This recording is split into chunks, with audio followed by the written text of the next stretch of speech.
Okay, I had to make a quick stop off here in the Alabama hills. That's Mount Whitney up there, the tallest peak in the lower 48. Most of the Eastern Sierras, most of this drive is like that. You're going along 395 and you see these sheer mountains all for like the next 50 miles or so. It's just sheer cliffs that go straight up like 7,000 foot in like 1 mile. It's just all climb. You almost have to be a climber to climb it. Down here a little lower in the Alabama hills, where I'm at, there are all these unusual rock formations, including a couple of really famous arches that I have visited in the past. I'm not going to hang out here long. I just had to stop and show you guys Mount Whitney and show you guys this rock that they've painted like a face for many, many years. The road between Mount Whitney back down the hill to Highway 395, which is before that next mountain, is maybe 5 miles. It's really amazing how fast you climb elevation. The Owens Valley floor, that's the Owens Valley down there, is about 5,000 foot. Up there at the top of Mount Whitney is 14,000 foot. And you can camp all through here. Just one of the many really awesome things in the Eastern Sierra. In the clouds and the smog, but here we have a much better vantage point. The Owens Valley floor, Highway 395, is way down there. You can almost see the Owens dry lake bed off in the distance. I can see it with my eye. It's a little hard to make out on camera, but it's there. They're slowly filling it with just enough water so it doesn't blow dust on everything. Now here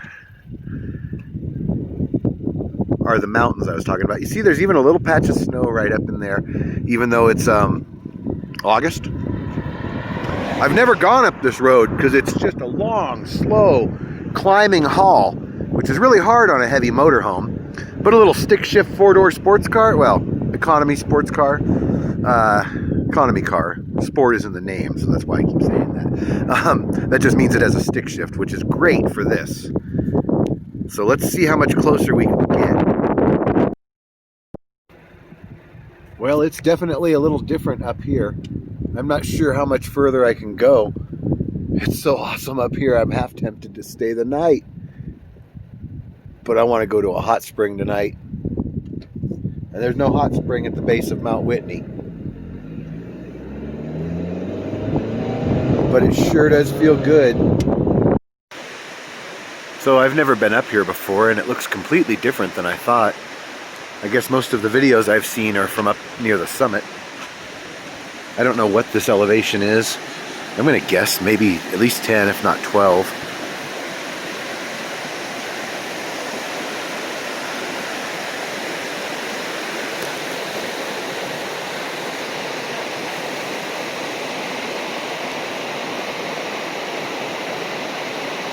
I don't really think I was going to catch anything, but this little pond is chock full of trout. So now I got to let him loose or keep him. He's lip hooked, so I'm going to let him go and see if I can catch another one and get to my campsite or my hot spring for the night. I don't know, maybe 5 fish? No, 6. I hit my limit and one more, but it doesn't really count as a limit if you're not keeping them. And they were all lip hooked, nice and smooth. I used my barbless lure. I mean, it's just a regular Panther Martin, but I cut the barbs back, bent them back. Man, I'm glad I came up here. That is awesome. If nothing else, just coming here makes my whole trip. I would kind of like to camp up here. I bet it's going to be in the 30s tonight. But I got other places to go. This is a short trip, and I'm going to keep moving and see as much stuff as I can. Okay, I'm heading back down the hill to go find a hot spring. That's where I'll camp for the night and have some warm soaking and meet some cool people. Maybe find some good party favors. Or this creek, just Lone Pine Creek, just rushes down there. I bet there's some big pools with some big trout that most people don't like to walk down to. Anyways, 10-mile shadow. The Eastern Sierras have a series of 14,000-foot peaks. At night, the sun goes behind these peaks. When the sun goes behind these peaks, it starts to cast a shadow across the Owens Valley. This shadow is approximated to be 10 miles long, the distance of the Owens Valley.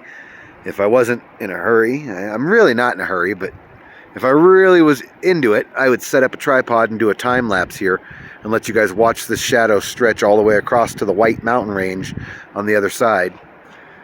But I've still got at least an hour and a half before the first hot springs, and I got to eat. I either got to make something or buy something, so I'm going to keep on moving. Well, this is kind of a bummer. This is Keo Hot Ditch below the resort. I wonder how much it costs to camp at the resort. It wouldn't matter because they close the tub at night, and that won't work for me. This is like a hot little river of water, the overflow from the resort. And it goes down and over the road and down through 5 or 6 different pools. Really maybe 12 pools, but 5 or 6 that are warm enough to really enjoy. They closed the road off coming in here this year. I was planning to just camp right there in the car, stay here all night, come out and soak whenever I felt like it.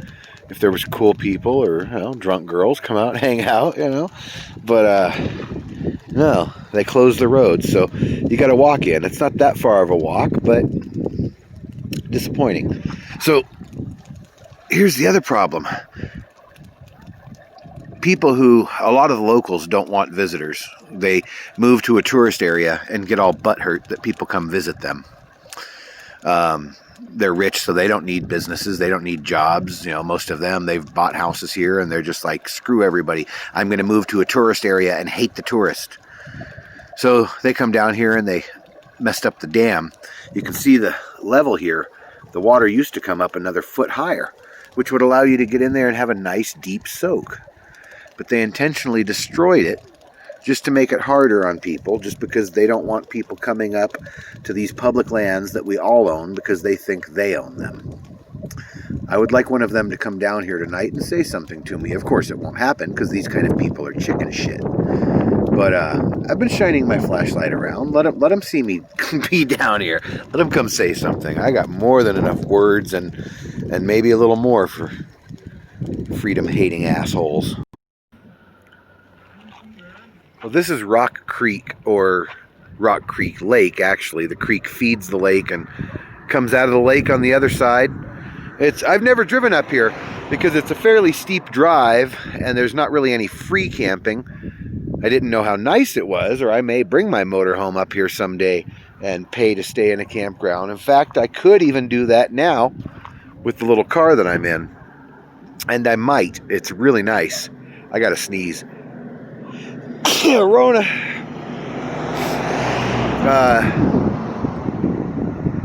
Yeah.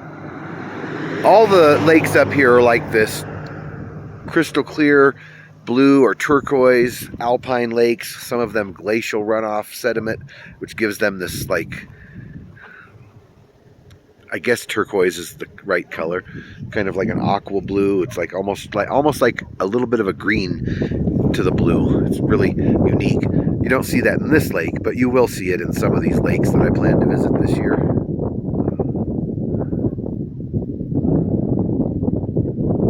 I should drive down here and go fishing is what I should do. But I got to go see a couple other things. I only have maybe a week, and I want to see as much stuff as possible. I caught some fish yesterday. I know some easy fishing spots where I'm almost certain to catch something, so I may drive around the backside just to check it out, and if I see anybody else catching anything. Otherwise, I'm just going to go to my next spot. But I'm glad I came up here because this is pretty freaking awesome. Well, I wasn't planning to soak, but since it's mostly clean, and it's clean, there's just a little algae floating, but the water's clear, the temperature's right, there's nobody here, so why not? This is one of my favorite tubs in the area, even though it's one of the smallest, and a lot of times it's one of the busiest. But it's just, I don't know, I like this little overlook here in this valley. You can kind of see everything. It's Hot Creek, not Little Hot Creek, but Big Hot Creek. There's a place where this warm water mixes with the cold water and creates the perfect area for swimming. But somebody got burned there years ago, so they don't allow people to swim. But from what I hear, people are doing it this year anyway. This is also a great creek for fly fishing. It's a catch and release only creek, but it's got some huge trophy trout in it.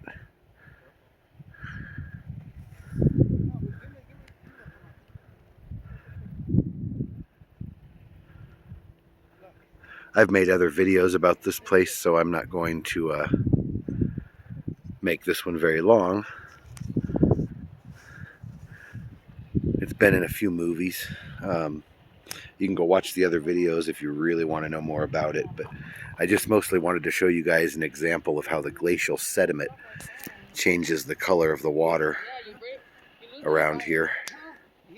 That's why it has that deep, deep blue, light blue kind of color.